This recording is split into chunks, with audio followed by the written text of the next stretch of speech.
अमावस्या के दिन सारे पितृदोष समाप्त हो जाए। सारा पितृदोष समाप्त। जिनके यहाँ पितृदोष होता है, काल सर्प दोष होता है, वास्तु दोष होता है, उनको ज्यादा कुछ नहीं करना होना। महाराज एक बेल का फल लीजिए। क्या लेना है? बेल का फल, बेलपत्री का जो फल होता है उसको ले लो।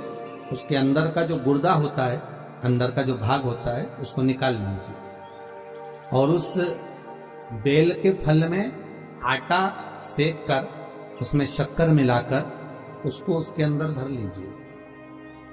अमावस्या के दिन सुबह 10 बजे से पहले उस बेल फल में, जिसमें तुमने पंजेरी भरी है, आटा सेक कर भरा है शक्कर के साथ में, उसको अपने घर में घुमाने के बाद में जिसको काल सर्प दोष बताया है, पितृदोष बताया है या वास्तु दोष का स्मरण बताया है, घर में सब दूर घुमाकर अपने परिवार का हाथ का स्पर्श कराकर पीपल के पेड़ के नीचे का खड्डा खोदकर उस बेलपत्र के उस फल को दाब दीजिए। उस फल को उसमें दबा दीजिए। महाराज केवल एक अमावस्या करना रहता है, पितरों के दोष से मुक्ति मिलती है और हमारे घर के कार्य सफल होना प्रारंभ हो जाती है।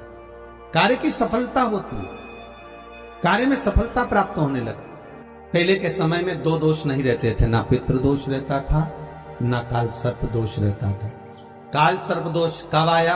जब आप लोगों ने भगवान का चढ़ा हुआ जल, शिव जी का चढ़ा हुआ जल तुलसी में चढ़ाना प्रारंभ करा, तब काल सर्प दोष आया। और पितृदोष पहले नहीं होता था। क्यों? क्योंकि लोग घर के मटके में से, घर के हंडे में से, घर के परिंडे में से लोटा भरकर पानी लेकर जाते थे और शंकर को चढ़ाते थे। घर का जो रसोई घर होता था वो बीच केंद्र में होता था, रसोई घर घर के मध्य में होता था। तो वहां से जब पानी लेकर जाते थे, परिंडा, मटका, हंडा पितरों का स्थान माना गया। वहां से जब पानी भरते और ले जाकर शंकर जी को चढ़ाते तो पूरे घर में से पानी निकलकर जब शिव को चढ़ने के लिए जाता था तो पूरे घर का वास्तु दोष, पितृदोष समाप्त हो जाता था। अब आज के जमाने में मंदिर का लोटा उठाकर मंदिर का पानी भरकर शंकर जी को चढ़ा देते हैं तो ना वास्तु दोष समाप्त होता है, ना पितृदोष समाप्त होता है, ना काल सर्प दोष समाप्त होता है।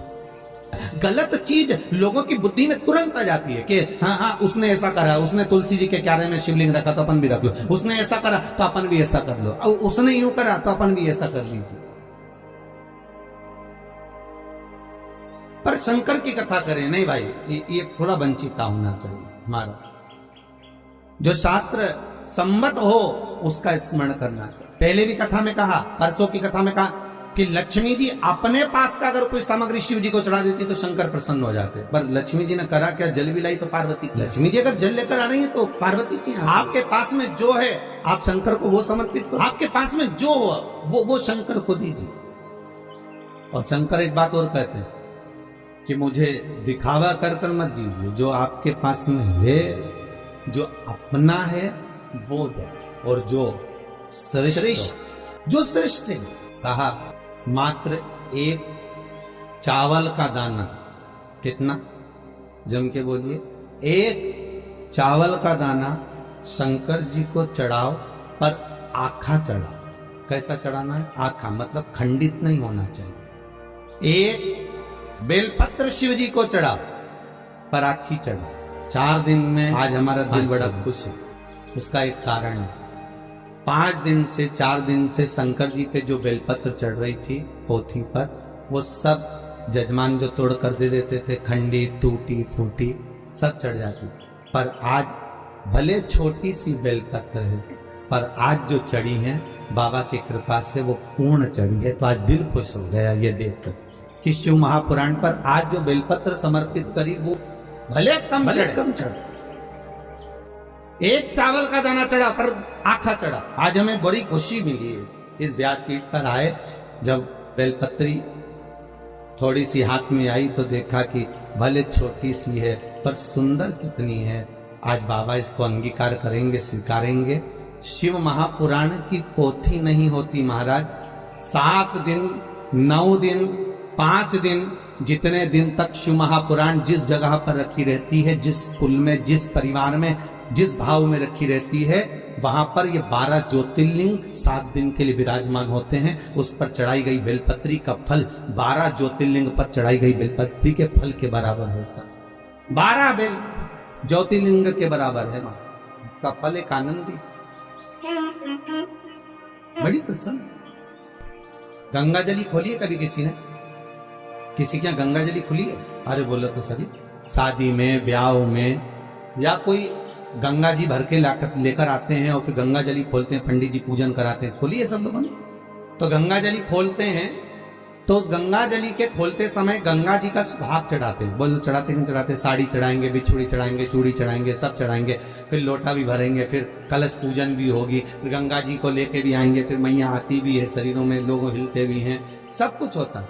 फिर वहां पर गंगा जी की अगर वस्त्र चढ़ाया, गंगा जी का सुहाग चढ़ाया, गंगा जी की पूजन करी, तो साथ में एक की पूजन और होती है, वो भागीरथ जी की होती। बोलो होती कि नहीं होती?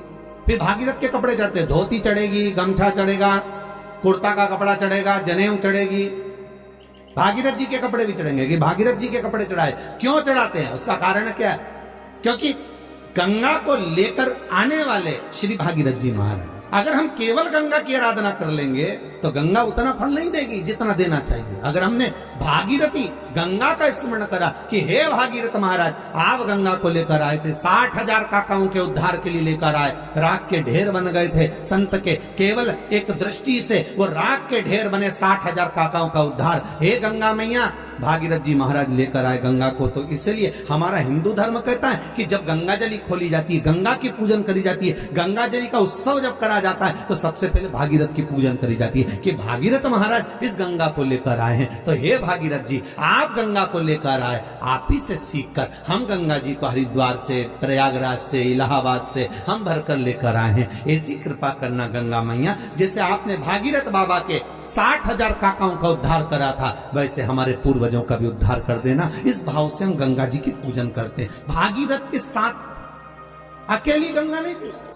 हम अकेली गंगा का स्मरण नहीं करते, हम भागीरथी गंगा का स्मरण, हम विष्णुपदी का स्मरण करते। भगवान को पर दुनिया के लोगों की आदत ये थी, अच्छी चीज होती है ना वो अपने लिए रख लेना। बहुत अच्छी साड़ी है तुम्हारे पास में तो बहू को दे दोगी, और अच्छी साड़ी है तो तुम अपनी बेटी को दे दोगी, साड़ी थोड़ी भी गड़बड़ है तो भागवत पे चढ़ा दोगी, इतनी खुश होकर चढ़ाओगी, भागवत महारानी पे चढ़ा दी। अब तुम सोचोगे भागवत जी पे साड़ी चढ़ा दी, और वो साड़ी जो किसी काम की नहीं, वो साड़ी जो किसी के काम की नहीं, जब तुम्हारी बेटी के काम की नहीं, तुम्हारी बहू के काम की नहीं, तुम्हारे काम की नहीं, तो तुमने जो भागवत जी पे चढ़ाई वो महाराज की पत्नी पहनेगी?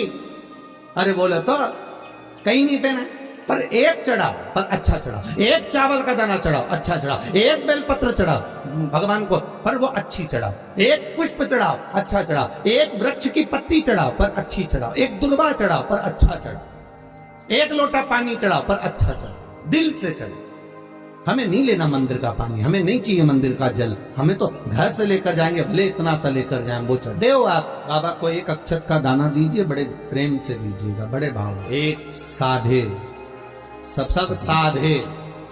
आप अगर शिव जी का भजन कर रहे हो तो शंकर की भक्ति में ऐसे डूब जाओ, ऐसे डूब जाओ कि फिर शिव के सिवा कोई सुहाय नहीं। शंकर की भक्ति में ऐसे डूब जाओ, हर एक में शंकर।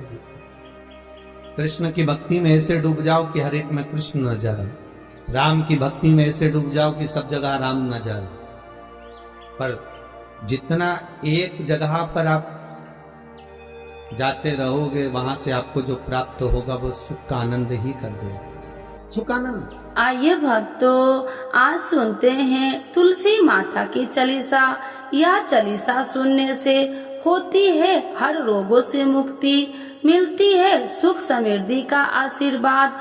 तो एक बार बोलिए प्रेम से विष्णु भगवान की जय, तुलसी माता की जय, भगवती माता की जय। श्री तुलसी महारानी करो विनय सिरनाय, जो मम हो संकट विकट दीजे मात नसाय। नमो नमो तुलसी महारानी, महिमा अमित न जाए बखानी, दियो विष्णु तुमको सम्माना, जग में छायो सुयस महाना। विष्णु प्रिय जय जयंती भवानी, तिहु लोक की हो सुख खानी।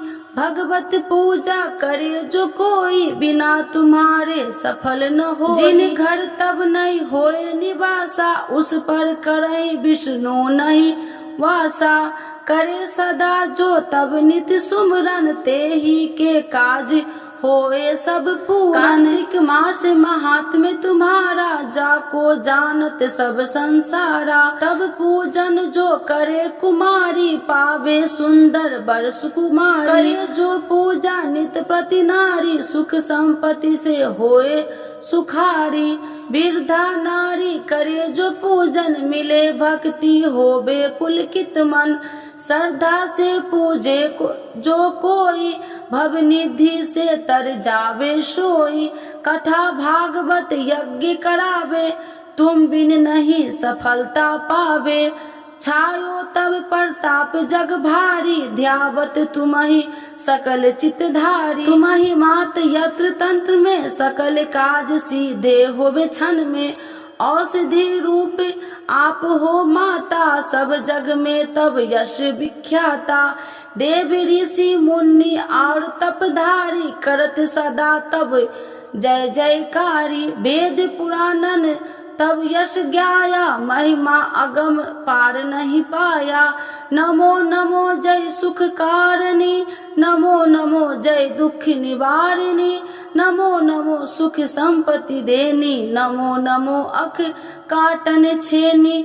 नमो नमो भक्तन दुख हरनी, नमो नमो दुष्टन मद छेनी। नमो नमो भव पार उतारिणी, नमो नमो परलोक सुधारिणी। नमो नमो निज भक्तन उबारिणी, नमो नमो जन काज सवारिणी।